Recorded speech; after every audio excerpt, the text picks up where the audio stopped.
Bonsoir, voici l'essentiel de l'actualité au Manitoba. Le sentier historique Dawson était au cœur d'un festival communautaire organisé à Sainte-Anne. Cette journée était consacrée à la valorisation de ce patrimoine qui représente les chemins reliant l'Est à l'Ouest canadien. En plus d'un défilé dans la ville, la communauté francophone s'est donnée à cœur joie aux différentes activités récréatives organisées pour annoncer la fin de l'été. Lindsay Guéhi et Adam Yedaoui. La ville de Sainte-Anne profite de la longue fin de semaine pour célébrer l'un de ses symboles, le chemin Dawson, la première route à relier l'Est et l'Ouest du Canada. On sait que le chemin Dawson est très important dans notre histoire, dans la culture, dans le village et comment il a été fondé. Alors, c'est bien de célébrer son histoire, sa culture, et si on peut faire ça ensemble, en famille, c'est toujours amusant. Son importance historique rassemble plusieurs générations depuis de nombreuses années. Ma mère et ma grand-mère sont originalement d'ici, alors c'est là où est-ce que eux ils ont grandi. Alors, ça permet un peu aussi de reconnecter avec mes racines. Le chemin Dawson Trail est notre rue centrale qui passe direct à travers notre village. Alors, c'est une célébration de la formation de notre village essentiellement parce que sans le chemin Dawson Trail, il n'y a probablement pas de village de Sainte-Anne. Pour marquer l'événement, un défilé a été organisé sur la rue principale. It was super fun. It's always great to see all the different types of businesses and the different organizations that are a part of the town and having everyone come together. Ensuite, les participants se sont retrouvés au parc Rédemptoriste pour profiter des jeux d'eau et des différentes activités.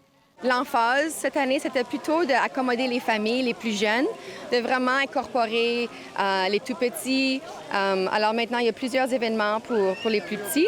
Et puis, même ce soir, il y a une danse pour les adolescents, donc de 12 à 17 ans. Alors vraiment, juste incorporer les plus jeunes, la relève, puis qu'on s'amuse ensemble en communauté. Une commémoration qui annonce la fin de l'été, mais surtout qui permet à la communauté locale de continuer de construire le chemin de son histoire.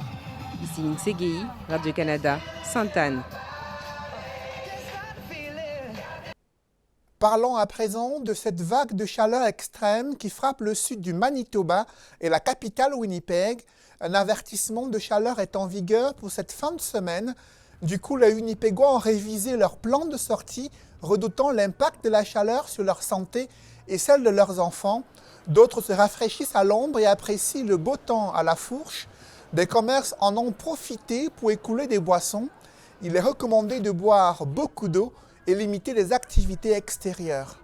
Honnêtement, c'est très chaud et c'est difficile de rester à la maison. Donc, c'est une belle journée pour sortir et profiter du temps. Je mets le sunscreen et rester à l'abri du soleil. Aujourd'hui, ma chérie a décidé de venir manger, so je me suis dit c'est une bonne journée pour venir à la fourche et s'amuser, enjoy a good time.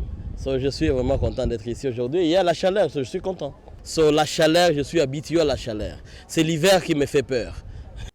Dans l'actualité, les services d'urgence de l'hôpital de Carberry sont suspendus selon Santé Prairie Mountain. Cet organisme indique que ces services ne seront pas opérationnels jusqu'à nouvel avis. Cette suspension est due au manque de personnel qualifié selon un communiqué. D'autres services d'urgence sont fermés dans plusieurs régions rurales durant cette fin de semaine et seront à nouveau opérationnels dès la semaine prochaine. Les raisons officielles n'ont pas été dévoilées. Et pour terminer, l'auteure et poétesse métisse Catherine Vermette présente un troisième chapitre d'une saga entamée en 2016. The Cycle, c'est le titre de son nouvel ouvrage qui sera présenté dès la semaine prochaine. Son récit porte sur les traumatismes liés aux violences subies par plusieurs générations de familles métisses au Manitoba.